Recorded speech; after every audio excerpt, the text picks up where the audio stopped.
Hey everybody, what's up? RezenatorZen here. As I said in my re-reviewing the Dot Hack games, I'm going to re-review Dot Hack GU Volume 1, Volume 2, Volume 3 in a format that is more like Thaddeo's, however you say that name. My apologies to that person. But they inspired me to re-review the games, and I'm going to do Volume 1, Rebirth, right now. So the game itself is far different than the original 4 games. If you played the original 4 games, you'll notice that the combat system is more free roaming. You can't really log on to enemies. It's more real-time slashing and all of that. This game is different but similar.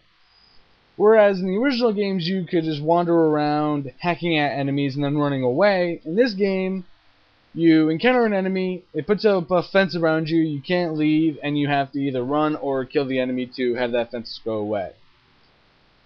Which is good. The combat mechanics with the Rengeki and the pressing R1 to log onto an enemy attack with the Rengeki is very well done. The graphics are considerably better than the original 4 games. There are nice nods to the old series with Yada and it being shown that he's Wiseman. Helba is not really mentioned in this game, but there's reference to her. I like how they used corrupt versions in the series. You actually come across him, and that's a major plot point. I'm not going to ruin it for you, but Mr. Azure Kite comes into play. Not the way you think. There's also Adley, who is basically the double of Shino, who's important to Haseo. The story of this links pretty good, as far as I know, to the series .hack G Roots. I think it's just .hack Roots, but it ties in pretty well. The very beginning is right in this, and then there's a time span after the beginning of that, and then there's the end of that cutscene, and then the beginning of the game. That's where Roots takes place, and that's how he grows and all of that stuff. So the gameplay is better, the graphics are better, the voice acting, as in the series, is pretty good.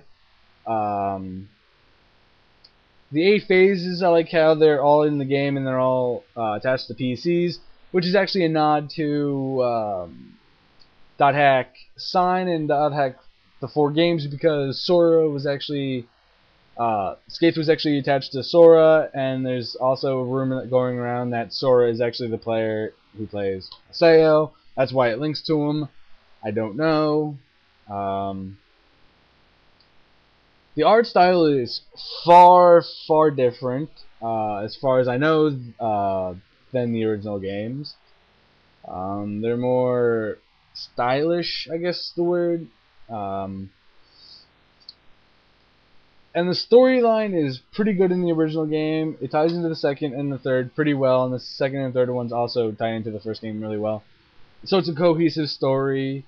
There's actually a new game coming out for the PSP called .hack Link. Link. I'm not sure if there's a release date for the States, but I think that's coming out pretty soon in Japan. And I think there's going to be more stuff coming out I think it's coming out in the United States probably not too long after its release in Japan, which really happens.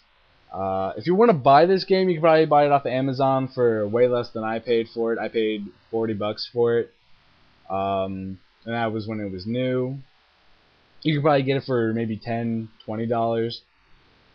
If you're a fan of .hack GU, I recommend this game. If you're a fan of the .hack series, this is a good continuation. Or if you're just a fan of RPGs, I suggest going out and buying this game, or at least renting it. And out of 5 out of 5, not 10 out of 10, just because I like the series, I like the storytelling, and all of that stuff. So peace, love, harmony, and see you guys later.